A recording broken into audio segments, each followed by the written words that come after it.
themselves. Hi everyone, my name is Hao Yan. I'm the writer and director of Winter Song.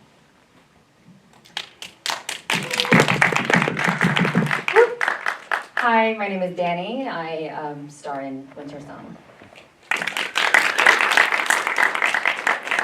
You know, it's funny, after seeing it several times, and then watching it with the crowd, I almost had, forgive my French, a shit-eating grin, because I know the turn, right? Because a good portion, you wrote it so well that we think it's a crime film, right? Yes, there's a little bit. And if you, well, you know, because it starts off with the Yeah. the two characters, and they're gonna rob people, Yeah. so you think it's a crime film, and if you're watching it for a second or third or fourth time, you're just paying attention to your emotional state throughout, and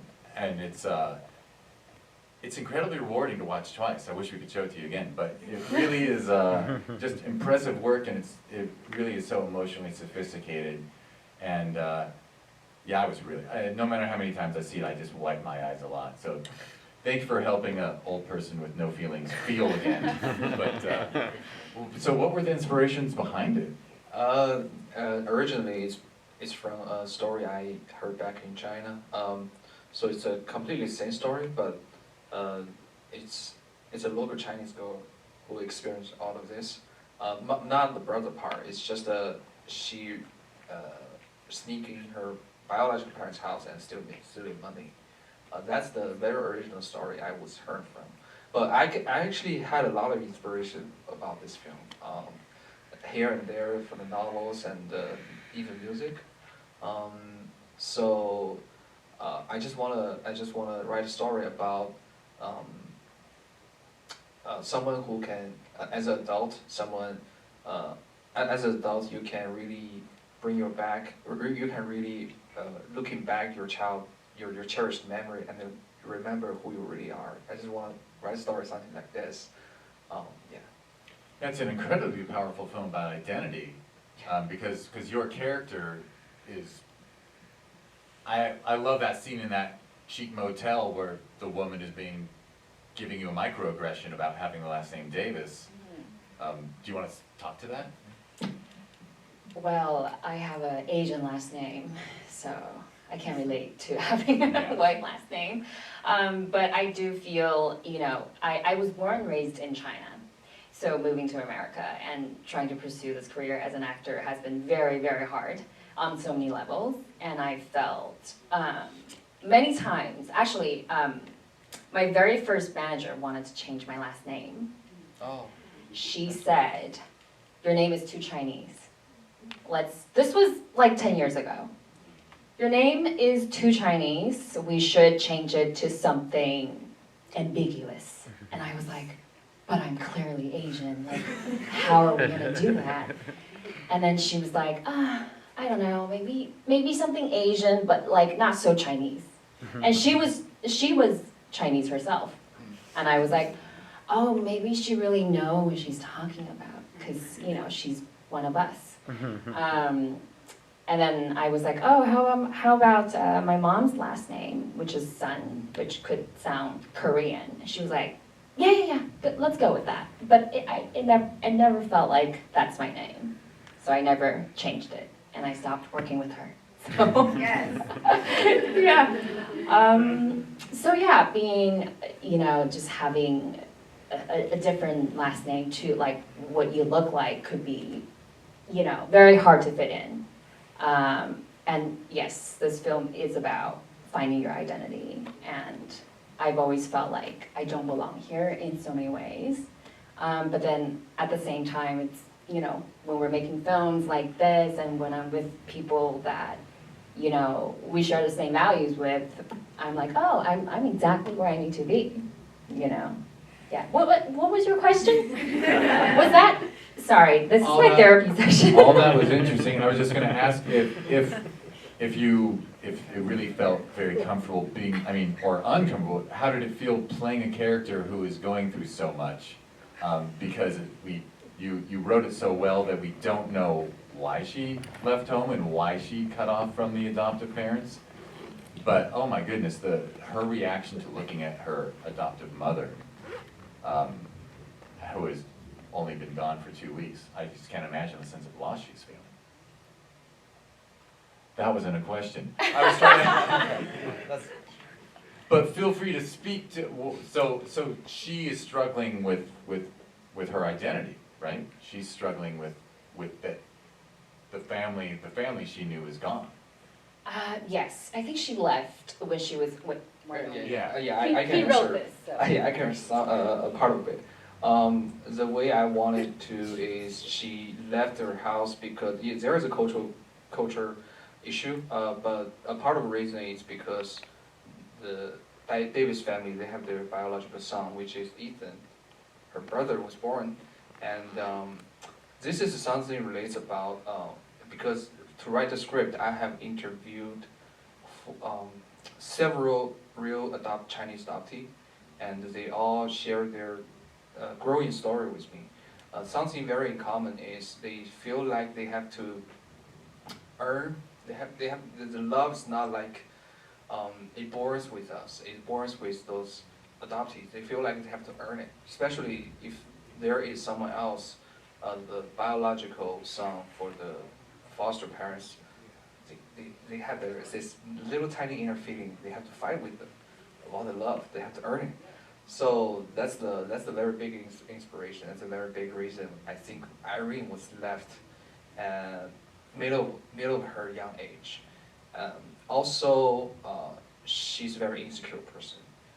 She was abandoned in China by her biological parents, and Ethan was born, and she feel like the love has been taken away from her. So she's trying. And she's had a tough run because she was abandoned as a child and then Yeah. adopted, but then another child showed up that made her feel less so, Mhm. which is like hard to imagine how to feel that way if you haven't been adopted and in that situation. So yeah, it's so emotionally complex what you wrote. Thank you. And it's nice to hear you did so much research. Start thinking of questions, because I'm going to turn to you guys for questions. Oh, go ahead. Right now? Yeah. I was looking at the posters, and we have the orange and blue, the classic. Yeah. But I was looking, yours is more cold, like, so I was wondering, did you choose winter and like the cold period of the year to match the tone? Could have been in the summer, why winter, why the cold? This is I think this has something to do with the color tone I want to pursue in this film. A large majority of my visual reference is from the Manchester by Sea. I love the coldness, the color in that film. That's what I want to pursue, the visual feeling from this film as well. So we shot this at the end of the January, which is still winter. Yeah. And the inspiration for the title? The title. So, a lot of people ask me where did I come from, the song, this word. Actually, it's from music I have always listened to. I love listen.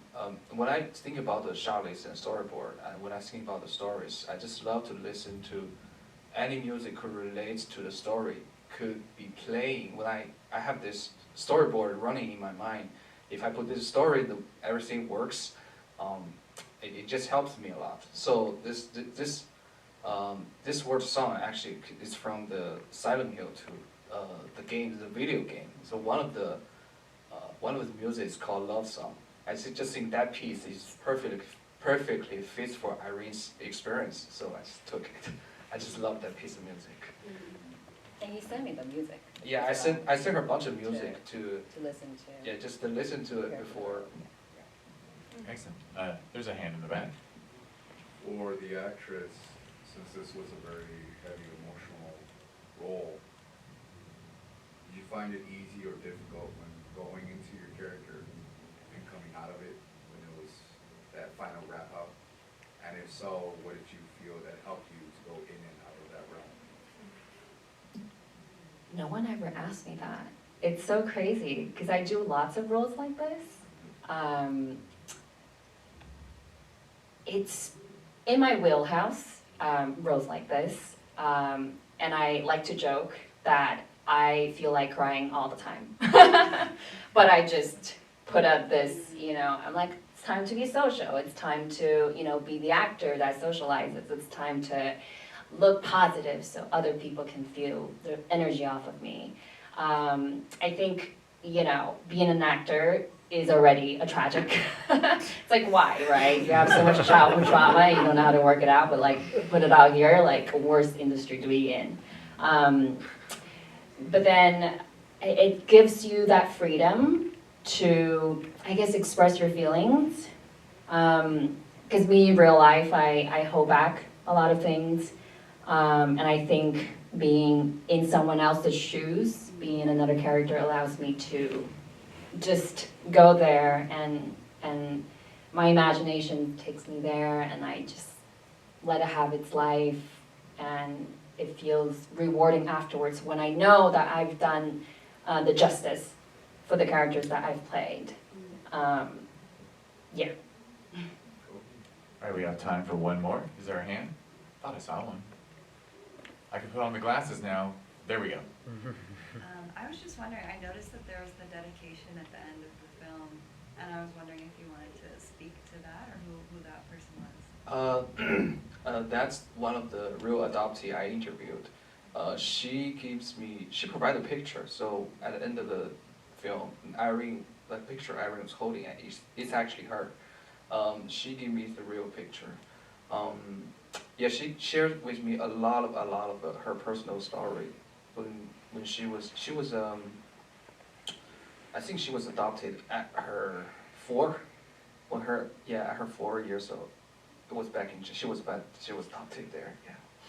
And at the very first, when I think about the picture, I was wanting to use Photoshop actually, but it just turns bad. So I had to ask the real picture. It turns out pretty good. Turned out wonderful. Well, there is time for one more if it's a quickie. There we go. I noticed at the end with the credits that you filmed this in Atlanta. Yes. Everything filmed in Atlanta. They flew out from Atlanta for this. Wow, Yeah. So you are from Atlanta. Yes.